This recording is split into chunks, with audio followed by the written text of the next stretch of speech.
रिश्तों की गहराई, जज्बातों की सच्चाई, हर कहानी में छिपा है एक दिल छू लेने वाला पल। ये है नैना वॉइस, जहाँ हर कहानी बोलती है दिल से। मेरी सास और ससुर का रिश्ता हमेशा से मुझे उत्सुक करता था।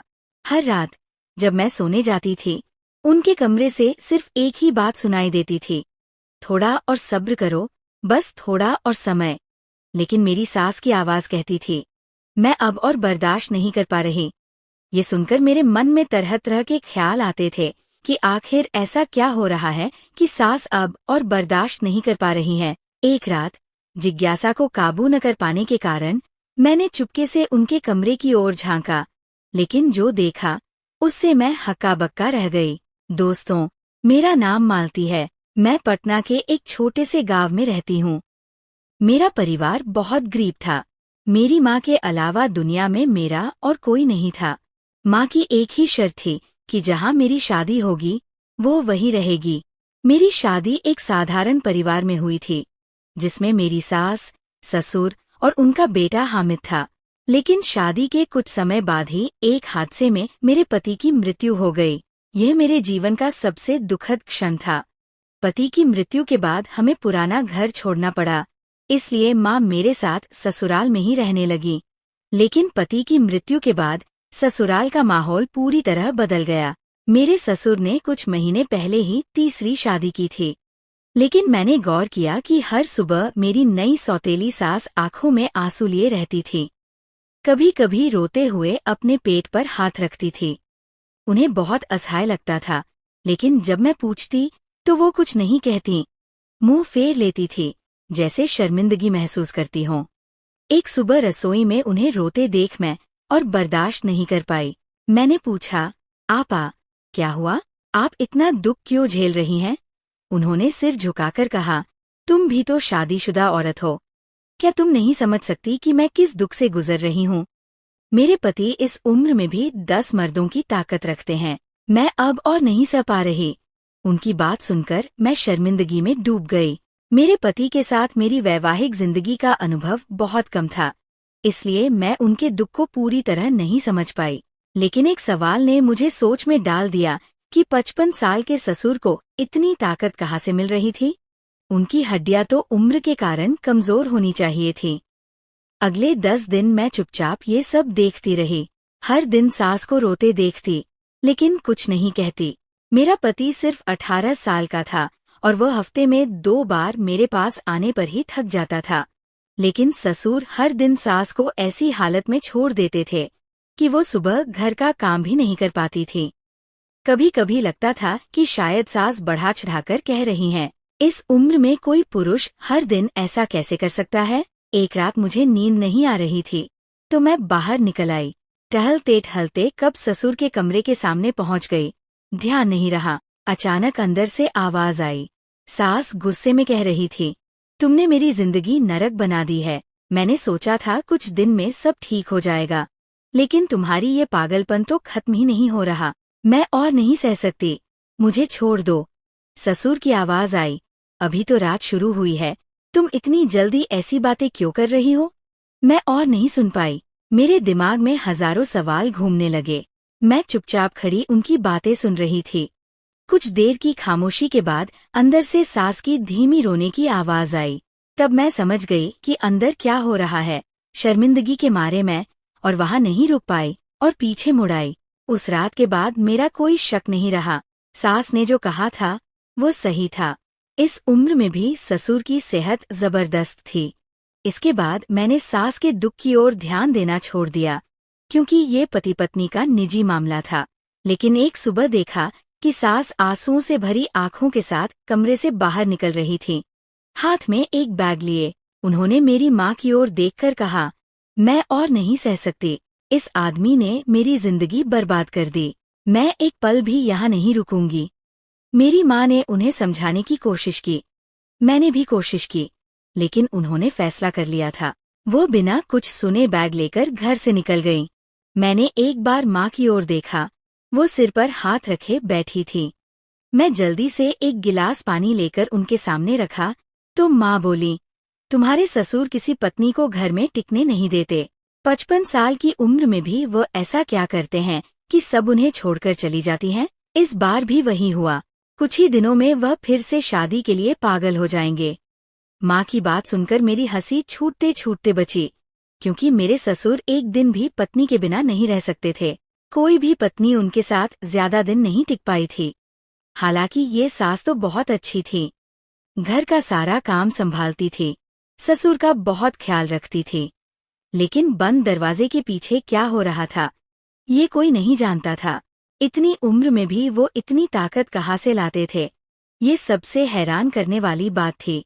ये लड़की भी बहुत मुश्किल से मिली थी, गरीब घर की थी, इसलिए उसके परिवार ने उसे मजबूरी में 55 साल के बूढ़े के हाथों सौंप दिया था। जब मेरी शादी हुई थी तब पहली सास जिंदा थी, तब सब कुछ सामान्य था। लेकिन उनकी मृत्यु के बाद से ससुर की नई शादियों का सिलसिला शुरू हुआ। पहली पत्नी ने उनके साथ कैसे तालमेल बिठाया था नहीं पता, लेकिन इसके बाद कोई भी ज्यादा दिन टिक नहीं पाया। मैंने माँ को तसल्ली देते हुए कहा, आप चिंता मत करो, सब ठीक हो जाएगा। लेकिन मैं जानती थी, माँ भी जानती थी कि ये आसानी से ठीक नहीं होगा। वाकई ऐसा ही हुआ। 2 दिन भी नहीं बीते कि ससुर ने घर के सारे लोगों को बुलाकर चिल्लाकर कहा, साइमा चली गई तो क्या हुआ, मेरे लिए नई दुल्हन ढूंढो, मैं अकेले नहीं रह सकता। माँ ने ससुर के सिर पर हाथ रखते हुए कहा, अगर तुम अपना स्वभाव नहीं बदलोगे तो मैं तुम्हारे लिए और शादी की व्यवस्था नहीं करूंगी। वैसे भी साइमा अभी तुम्हारी पत्नी है, उसे मनाओ, वापस बुलाओ। ससुर ने हाथ जोड़कर जवाब दिया। वो बहुत नखरे करती थी, जरा सा हाथ लगाओ तो ऐसा ड्रामा करती थी जैसे कुछ बड़ा हो गया हो। इस बार ऐसी औरत चाहिए जो स्थिर हो, मेरे साथ तालमेल बिठा सके, उम्र में मुझसे मझोली और स्वस्थ हो। उनकी बात सुनकर मैं हैरान रह गई। माँ बिना कुछ बोले चुपचाप कमरे में चली गई। मैं शर्मिंदगी में सिर झुकाकर बैठ गई। ससुर 55 साल की उम्र में, सिर के सारे बाल सफेद होने के बावजूद 19 से 20 साल के लड़के की तरह जिद कर रहे थे। माँ ने उनकी बात को टाल दिया, लेकिन ससुर भी कम जिद्दी नहीं थे। उन्होंने न खाना खाया, न किसी से बात की, बस एक ही रट थी, शादी करनी है। आखिरकार उन्होंने खुद को कमरे में बंद कर लिया। गुस्से में माँ बोल उठीं, इस उम्र में भी अकेलापन नहीं सहा जाता। कितने लोग अपनी पत्नी खोकर अकेले जी लेते हैं, लेकिन ये एक पल भी बिना पत्नी के नहीं रह सकते, वह भी अपनी पसंद की। इस उम्र में कौन उन्हें लालच देगा? अब तो गरीब लड़कियां भी उनका नाम सुनकर डरने लगी हैं। उनके कारनामे हर जगह फैल चुके हैं। माँ की बात सुनकर मैं सोच में पड़ गई। फिर मैंने कहा, मेरी एक सहेली है, शाकिना, वह तलाकशुदा है और अपने मायके में रहती है। अगर आप कहें तो मैं उसके लिए बात कर सकती हूँ। उसकी उम्र मझोली है और सेहत भी अच्छी है। माँ ने मेरी ओर देखकर कहा, अगर तुम्हें ठीक लगता है तो बात कर लो, लेकिन मुझे यकीन है कि तुम्हारा ससुर उसे भी ज्यादा दिन नहीं रख पाएगा। माँ की बात सुनकर मैं हंसी रोक नहीं पाई, क्योंकि शाकिना बहुत चालाक थी, इतनी तेज कि उसका पहला पति भी उसके साथ नहीं टिक पाया था। मैंने मन ही मन सोचा कि अगर उसकी शादी ससुर से हो गई तो शायद इस बार ससुर को ही काबू में करना पड़े। मैंने शाकिना की माँ से बात की। वह अपनी बेटी के कारनामों से तंग थी, इसलिए बिना हिचके राजी हो गई। हालांकि शाकिना और ससुर की उम्र में बड़ा फर्क था, लेकिन हमारे ससुराल की माली हालत ठीक नहीं थी। कुछ दिन बाद मेरी सलाह पर सादे तरीके से शाकिना की शादी ससुर से कर दी गई। वो घर आई, लेकिन कुछ ही दिनों में वही शिकायतें शुरू कर दी जो पहले की सास करती थी। उसने कहा कि वो ससुर के साथ और नहीं रह सकती और वापस जाना चाहती है। मैंने हैरानी से पूछा, तुम ससुर के साथ क्यों नहीं रह सकती? उसने मेरी ओर देखकर कहा, तुम तो सब जानती हो। मैंने आश्चर्य से कहा, मुझे कुछ नहीं पता। तब वह मेरे पास आई और फुसफुसाते हुए बोली, वह एक खास दवा इस्तेमाल करते हैं। ये कहकर वह अपने कमरे में चली गई। मैं स्तब्ध रह गई। धीरे धीरे मुझे समझ आया कि शायद ससुर कोई ऐसी दवा खाते हैं जिससे उनकी ताकत बनी रहती है। मैंने सिर पर हाथ रखकर बैठ गई। ये मेरी कल्पना से भी परे था। मैंने माँ से इशारे में कहा, जरा पता तो करो, ससुर आखिर खाते क्या है? कहीं ऐसा न हो कि इस दवा की वजह से नई बहू भी भाग जाए। माँ ने हल्के से हंसकर कहा, हम इन सब बातों से दूर रहें तो बेहतर है। मैं तो विधवा होकर यहाँ बैठी हूँ। हमारा खर्च तो ससुर ही चलाते हैं। मैं इन बातों में कैसे पड़ूं? माँ की बात सुनकर मैं चुप हो गई। हमारी आजीविका ससुर पर निर्भर थी, इसलिए माँ ने तय किया कि ससुर को काबू में रखने के लिए बार बार उनकी शादी करवानी पड़ेगी। लेकिन कोई भी लड़की ज्यादा दिन टिक नहीं पाती थी। जो भी आती, कुछ दिन बाद चुपके से चली जाती। शाकिना भी सिर्फ 1 महीने टिक पाई। फिर एक दिन उसने चुपके से अपना सामान बांधा, तलाक लिया और चली गई। ससुर को बहुत दुख हुआ। वे रोते हुए बोले, मेरे नसीब में शायद पत्नी का सुख नहीं है। मैं अकेले नहीं रह सकता। ससुर पूरी तरह बदल गए। रात में गलियारों में चहलकदमी करते, दिन भर बेचैन रहते। माँ को समझ आ गया कि वे अकेलापन सहन नहीं कर पा रहे। आखिरकार माँ ने फिर से ससुर के लिए रिश्ता ढूंढना शुरू कर दिया। एक बार एक रिश्तेदार दादी से माँ ने कहा, अपनी विधवा बेटी की शादी ससुर से कर दो। घर की बात घर में रहेगी और लड़की भी घरेलू होगी। ये सुनकर माँ गुस्सा हो गई और बोली, तुम क्या कह रही हो? मेरी बेटी सिर्फ 20 साल की है और ससुर की उम्र 55 साल है। दादी ने हल्के से हंसकर कहा, तुमने तो अब तक हर उम्र की लड़कियों को लाकर शादी करवाई, अब अपनी बेटी को देने में क्या दिक्कत है? माँ स्तब्ध रह गई। दादी के जाने के बाद वे सोच में पड़ गई। जब मुझे ये बात पता चली तो मैं बहुत गुस्सा हो गई। मैंने चीखकर कहा, ये तुम क्या कह रही हो? मैं अपने ससुर से शादी कैसे कर सकती हूँ? माँ ने शांत स्वर में कहा, तुम्हारे ससुर बहुत अमीर हैं और तुम्हारी विधवा अवस्था मुझे दुख दे रही है। तुम्हें रूप और जवानी है, लेकिन नया रिश्ता मिलना मुश्किल है। माँ की बात सुनकर मैं सोच में पड़ गई। सचमुच मैं लंबे समय से अकेलेपन की पीड़ा सह रही थी। एक औरत जब सांसारिक जीवन जीती है और अचानक अकेली हो जाती है तो उसे अकेलापन बहुत कष्ट देता है। उसकी चाहतें और आकांक्षाएं उसे हर पल खाए जाती है। जब मैंने पहली बार ससुर के कमरे से उस संध्या की आवाज सुनी थी, उस रात मैं खुद भी बेचैन थी। मुझे भी लग रहा था कि मेरे जीवन में कोई वापस आए, मुझे संभाले। बहुत सोच विचार के बाद मैंने फैसला लिया कि मैं ससुर से शादी करूंगी। जब ससुर ने ये सुना तो खुशी से पागल हो गए। उन्होंने कहा, ये मेरे लिए आशीर्वाद है, तुम मुझे कभी नहीं छोड़ोगी। माँ ने भी सादगी से हमारी शादी की व्यवस्था कर दी। शादी के बाद जब आसपास के लोगों को पता चला तो सब हैरान रह गए। सभी जानते थे कि वे मेरे ससुर थे, लेकिन अब वे मेरे पति थे। मैं भी धीरे धीरे इस बात को स्वीकार करने लगी। लेकिन शादी की रात ही मेरे मन में डर समा गया। मैं सोचने लगी कि ससुर वाकई कितने ताकतवर होंगे। पहली रात वे क्या करेंगे? क्या मैं इसे सहन कर पाऊंगी? कुछ देर बाद ससुर कमरे में आए और अलमारी खोलकर एक लिफाफा निकाला और उसे कोने में रख दिया। मैं कुछ देर चुपचाप देखती रही, फिर न रहा गया। मैं उठकर पूछने गई, अब्बा जान, आप क्या कर रहे हैं? उन्होंने हंसते हुए कहा, भुना चना है, मैं इन्हें खाता हूँ। उनकी बात सुनकर अचानक मेरी सास की वे बातें याद आ गईं, जिसमें उन्होंने कहा था कि उनके पति कोई देसी दवा इस्तेमाल करते हैं। मैंने तुरंत उनके हाथ से लिफाफा छीन लिया और कहा, आपको इन्हें खाने की जरूरत नहीं है। ससुर थोड़ा गुस्सा हो गए। उन्होंने लिफाफा मेरे हाथ से लेकर कहा, मैं तो बूढ़ा हो रहा हूँ, मुझे अपनी देखभाल खुद करनी होगी। फिर उन्होंने एक मुट्ठी चना लिया, उसमें थोड़ी मिश्री और दूध मिलाया और गिलास में डालकर एक सांस में सारा दूध पी गए। मैं हैरान होकर उनकी ओर देखती रही। मुझे लग रहा था कि अब शायद मैं भी अपनी सास की तरह ससुर के साथ नहीं टिक पाऊंगी। लेकिन कुछ देर बाद जो हुआ उसे देखकर मैं दंग रह गई। ससुर ने स्नेह भरे स्वर में मेरा हाथ पकड़कर कहा, तुम बहुत थक गई हो, थोड़ा आराम कर लो।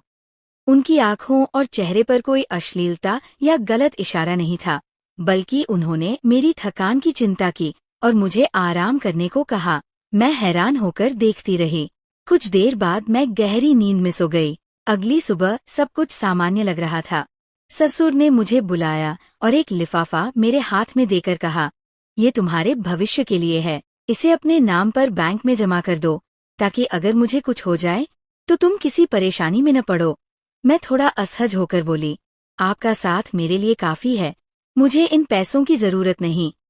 मेरी बात सुनकर वे हल्के से मुस्कुराए, लेकिन फिर भी बैंक जाकर वो राशि मेरे नाम पर जमा करवा दी। कुछ दिन बीत गए। मैंने ससुर में कोई बुराई नहीं देखी, बल्कि वे शांत स्वभाव के, जिम्मेदार और बहुत देखभाल करने वाले इंसान थे। हमारे बीच एक सुंदर रिश्ता बन गया था। उन्होंने कभी मेरी मर्जी और सहमति के बिना कोई जोर जबरदस्ती नहीं की। मैं हैरान होकर सोचती थी कि क्या ऐसा सज्जन पुरुष भी हो सकता है। एक दिन मैंने उनसे पूछा, आप इतने संयमी क्यों हैं? आपकी उम्र के पुरुष तो आमतौर पर ऐसे नहीं होते।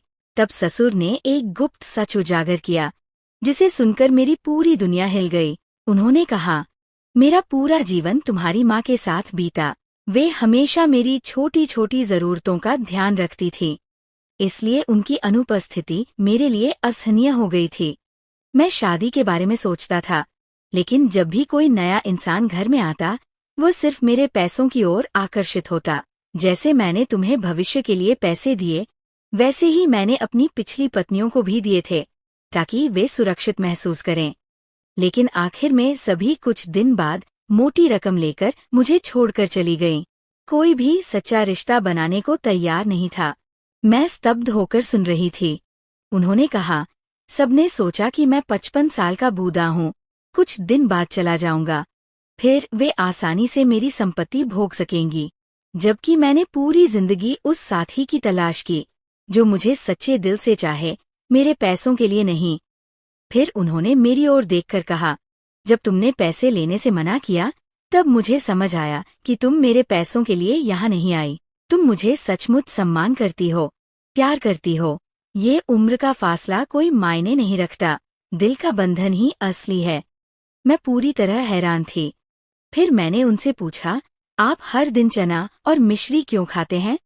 उन्होंने हंसकर कहा, ये सिर्फ ताकत बढ़ाने के लिए नहीं है, ये आँखों के लिए बहुत फायदेमंद है। उम्र की वजह से मेरी नज़र थोड़ी कमजोर हो रही है, मैं नहीं चाहता कि वह पूरी तरह चली जाए। उनकी बात सुनकर मेरे मन को एक तरह की शांति मिली।